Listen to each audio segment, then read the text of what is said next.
MSI 2023 play-in stage is over.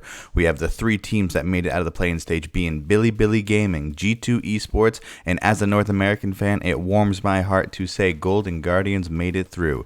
Now, a couple of things I want to talk about individual performances, then I honestly want to just give my feedback on the new format, and then talk about the future for the next actual bracket stage of the game. So, without further ado, let's get right down to the video. First and foremost, as an LCS fan, I do want to talk about Golden Guardians. Now, from the minute the draw was made, we knew that Golden Guardians' best chance of making it past the play-ins was going to be from the losers bracket because they were in the same region as Billy Gaming. So what that meant was game 2, if they won their first game, which they did, they were going to have to play against Billy, who I think was undeniably the best team in the play-in stage. So they lost, and then they just made quick, easy work of R7 and then PSG Talon to make it into the bracket stage. A couple of other things I noticed from individual teams throughout the play-ins was G2 Esports really surprised me. Now, I'm not someone who dislikes the LEC. I don't really dislike any region. I enjoy League of Legends and I enjoy esports. I think every region has their pros and cons. However, G2 Esports, I was not expecting them to just come in and 4-0, not lose one game, make it into the bracket stage and take care of business. But they did, and they looked really good and really dominant. I'll be excited to see how they can play in the tournament, but they do have a little bit of a challenge ahead of them, and we'll talk about that once we talk about the actual bracket. Another thing that surprised me was Billy Gaming. I knew they were going to be the most dominant team. I knew they were going to be the team that most likely had the best chance of 4-0 out of play-ins to make it to the main bracket. Overall, I really enjoyed the play-in stage. As someone who watches the LCS, I am a huge fan of best of threes. I think every single region, every single game, every single series should be played at a minimum of best of threes. I think it just makes the game much more intense. I think it actually allows coaching staff, development staff, coaches, strategies to actually implement different things, because you're not only taking an opportunity to win one game and then win the series, you're having to strategize, okay, if we do this game 1, how do we do this in game 2? And I really think this showed. However, there are some negative things about this format and some things that I think people are kind of overlooking because we're just watching a lot of League of Legends, and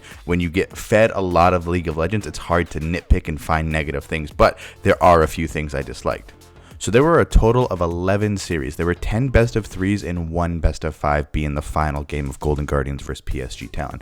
All of those games, there was only 2 series where both teams won one game. Other than those 2 games, every single series was a 2-0, or in the case of the final, a 3-0. To me, that is not something that is surprising when you look at the regions, you look at the size of the teams that are playing. However, what I really think this should shine the light on is that these smaller regions are not really capable of keeping up with the bigger regions. Now, again, as an LCS fan, I'm all but familiar with the whole jokes, memes, LCS is a terrible region, they're so bad. But when you look at all the regions that were only able to send one team to MSI, not a single one of them made it out of the play-in. So I was trying to think of an idea as to like how they could fix that or how they could implement a new strategy.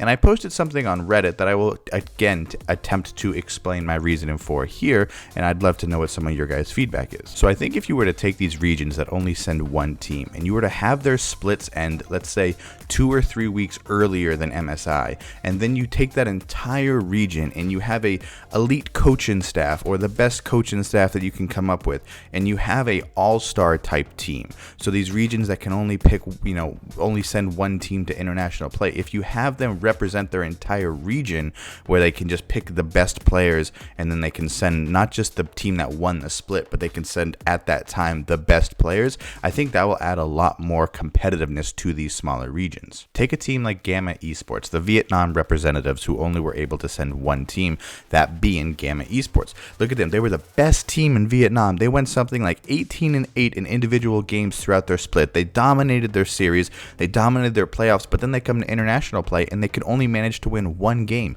They got 2-0'd by Golden Guardians, then they got 2-1 by R7, and then they were done. Their tournament is over and they're already on their plane home.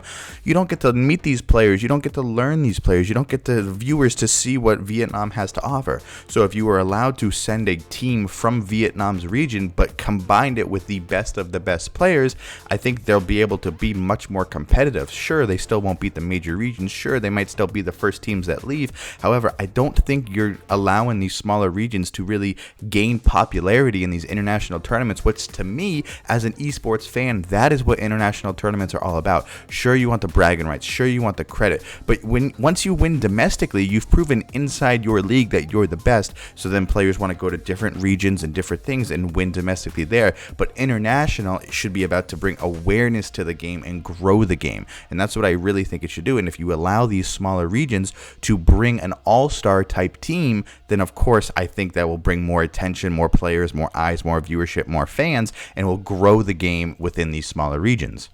But with all that being said, that is the end of play-ins, and now we have our final 8 teams for MSI 2023. We already have this series divvied up and ready to go, so let's run real quickly through the series, and then we'll talk about the ones that excite me and maybe the ones that scare me a little bit. So for starters, Gen G versus G2. Then we have Mad Lions versus T1, C9 versus Bilibili, JDG versus Golden Guardians. It's a double elimination just like the play-in bracket. However, every single series is a best of 5. And I am so excited because there will be tomorrow off and then we get a best of 5 series every single day. It's super exciting. But let's break down some of these series that I'm excited about. For starters, if you're an LEC fan, you have a hard mountain to climb as both your representatives are playing T1 and Gen G, who are arguably the 2 best teams in the entire tournament, that being T1 and Gen G. Sorry, LEC, not you guys. But it is a little bit exciting. If I had to pick one team to be favored to win this, I want to say G2, only because we've already seen G2 play and they're not playing against T1, and then T1 historically over the last several years has done really well at this portion of the international plays. Perhaps not so great at the finals, but early in the bracket, T1 looks like they always dominate, and I'd be excited to see either or. I mean, I do like Mad Lions, but of these 2 series, if you're an LEC fan, I think you got to put your G2 rooting cap on and then hope Mad Lions can do something cool. Either way, it's an exciting series. C9 and Bilibili. This is actually something that has surprised me from the LCS, because for the first time in however long I can remember, going into the main bracket stage, it looks like North America is favored, and I'm gonna be honest, I have to favor them. I think C9 can beat Bilibili. The only hesitation I have in sending it 100% on C9 is the fact that Bilibili has already played, right? They've played in the tournament, they've played on the teams. Now, I believe C9 has been scrimmaging and practicing against the other teams in the tournament, which obviously means harder teams, right? T1, Mad Lions, Gen G, JDG, so like they're probably playing against these harder teams. However, you can't beat the live action, you can't beat the real action, and Bilibili has already played. However, Bilibili did play Golden Guardians, where Golden Guardians did win 1 game, so we talked about that earlier, and C9 is better than Bilibili, so, you know, or C9 is better than Golden Guardians, according to right now, so perhaps C9 can win, and I'm hoping C9 does pull it off. And lastly, we have JDG versus Golden Guardians. Now, as a Golden Guardians fan, I was really hoping that they were going to go against G2 or Mad Lions. I was really hoping we weren't going to get too many of the other teams. I really wanted to see them play against one of the LEC fans. But the more I thought of it, the more I looked into it, JDG should be a good matchup for Golden Guardians. I'm not really ready to say Golden Guardians will win. However, JDG did play Bilibili in the finals, where Bilibili did take 1 game, and Golden Guardians took 1 game off Bilibili. So if you do some weird twisting, believing magic, then perhaps Golden Guardians could win a game or 2 or 3 off of JDG. Ultimately, these are best of 5, so I think this is where I think people underestimate how much strategy needs to be involved in these games, right? Because you're not going to win the series with 1 game. So just like you're not going to win all the poker chips in one hand, you got to strategize. You got to hide some tells. You got to get ready to play.